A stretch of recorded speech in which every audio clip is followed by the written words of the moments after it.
Shalom, damai di hatiku. Kembali berjumpa dengan saya Pendeta Jonathan Eflu Pelalang pada hari Minggu tanggal 21 Januari tahun 2024. Mari kita berdoa. Tuhan Yesus, terima kasih karena Engkau masih memberikan nafas hidup pada kami. Itu berarti Tuhan masih membutuhkan kami tinggal di dunia dan terus berkarya bagi Allah Tritunggal sesuai dengan karunia-karunia yang Tuhan berikan pada kami. Saat ini kami mau membaca firman Allah dan menyampaikan firman Allah. Urapilah hamba-Mu dan kuasa Roh Kudus-Mu, dan beri penerangan oleh Roh Kudus kepada pendengar yang akan mendengarkan khotbah ini. Dalam nama Yesus kami berdoa. Amin. Mari kita baca firman Tuhan yang diambil dari Injil Matius pasal yang ketiga ayat 7 sampai ayat yang ke-12. Namun saya akan hanya membacakan ayat yang ke-8. Firman Tuhan berkata begini: jadi hasilkanlah buah yang sesuai dengan pertobatannya. Demikianlah firman Allah yang berbahagia kita membaca, mendengar, memelihara serta melakukan firman Allah. Haleluya. Tema kita pada hari ini adalah pertobatan yang berbuah. Nah, saudara-saudara yang saya kasih dalam Tuhan Kristus, di antara mereka yang berbondong-bondong datang untuk dibaptis oleh Yohanes Pembaptis, terdapat juga kalangan atas, golongan Farisi dan Saduki. Mereka ingin dibaptis tetapi ditegur oleh Yohanes dan disamakan dengan keturunan ular beludak. Itu dijelaskan dalam Matius pasal 3 ayat 7b. Ternyata karena mereka tidak sungguh-sungguh mau bertobat. Mereka ingin dibaptis karena melihat orang banyak ramai-ramai dibaptis. Jadi baptisan dilihat sekedar sebagai mode saja. Mereka juga amat berbangga pada asal-usul mereka sebagai keturunan Abraham. Perkara apakah keturunan Abraham itu harus diperlakukan sesuai dengan status tidak dipertimbangkan lagi. Nah, saudara-saudara yang saya kasih dalam nama Tuhan Kristus, Yohanes amat keras dalam tegurannya terhadap mereka yang hanya melihat pada status saja. Mereka dihimbau supaya menghasilkan buah pertobatan.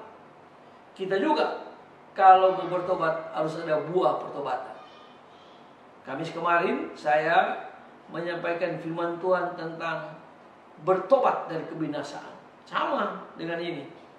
Ya, kalau mereka tidak mau bertobat dan tidak mau berbuah, sama saja dengan tidak ada gunanya.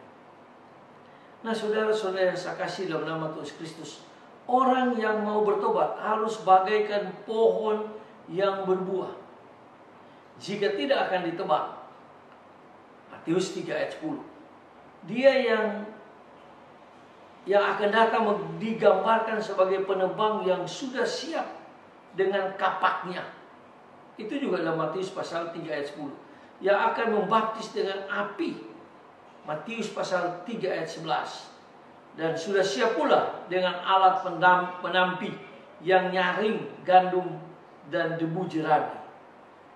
Matius pasal 3 ayat 12. Bagi Yohanes Pembaptis, untuk orang Farisi dan Saduki, pemberitaan yang sesuai adalah pemberitaan mengenai hari penghakiman, hari Tuhan, di mana Tuhan Yesus akan datang bukan lagi sebagai juru selamat, tetapi datang sebagai hakim yang adil.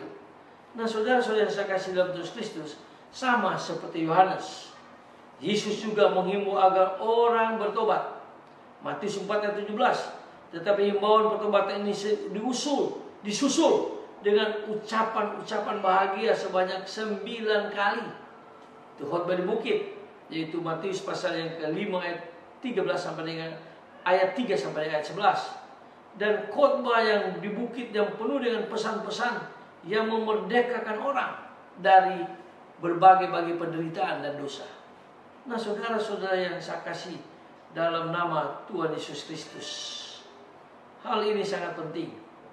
Pertobatan itu sangat-sangat penting. Yohanes memberitakan pertobatan dengan pola ancaman, sedangkan Yesus memberitakan pertobatan dengan pola hiburan. Yohanes ancaman yang keras, tapi Kristus dengan penuh lemah lembut.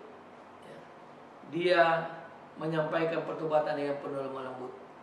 Seperti yang saya katakan, mari kita menyampaikan kepada orang yang bertobat dengan senyum.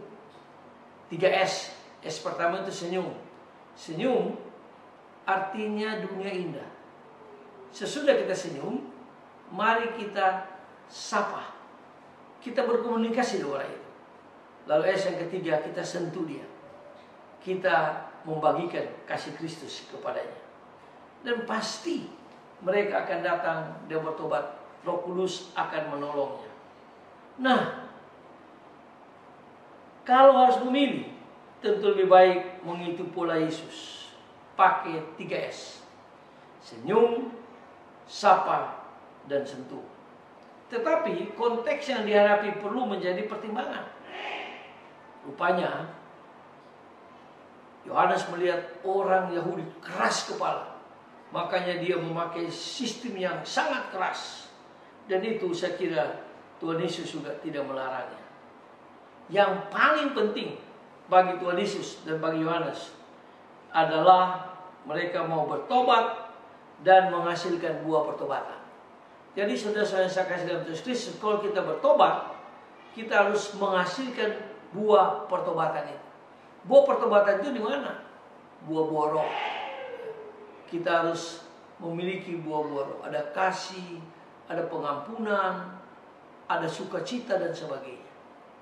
Dan kita pasti akan diberi upah di surga kalau kita bertobat dan menghasilkan buah. Mari kita tunduk kepala kita berdoa. Tuhan Yesus, seringkali kami sudah tidak tahu apa artinya bertobat. Yaitu berhenti berbuat kecurangan, bahkan kejahatan-kejahatan, atau berhenti berbuat dosa dan berbalik kepada Tuhan Yesus. Maka kami bersyukur karena pemberitaan Yohanes yang keras perlu kami teladani. Tetapi kami juga mau mengikuti akan apa yang dikatakan Yesus. Tuhan Yesus memberitakan Injil supaya orang bertobat dengan lemah lembut, dengan penuh kasih. 3S. Senyum, sapa, dan sentuh. Tetapi kadang-kadang Tuhan Yesus keras. Seperti pada waktu Tuhan Yesus mengobrak-abrik orang-orang yang berjudi, jual beli di bait Allah. Ya Tuhan, masih banyak orang yang belum bertobat. Biarlah Tuhan menobatkan mereka menurut waktu dan cara Tuhan sendiri, melalui firman Allah, melalui televisi, melalui khotbah di YouTube, dan melalui pemberitaan Injil. Terima kasih Tuhan Yesus. Ampuni kami Tuhan, dan ajar kami Tuhan supaya kami berbuah buah pertobatan yang baik. Dalam nama Yesus kami berdoa. Amin. Terpujilah Kristus, sampai kita berjumpa di kesempatan yang lain.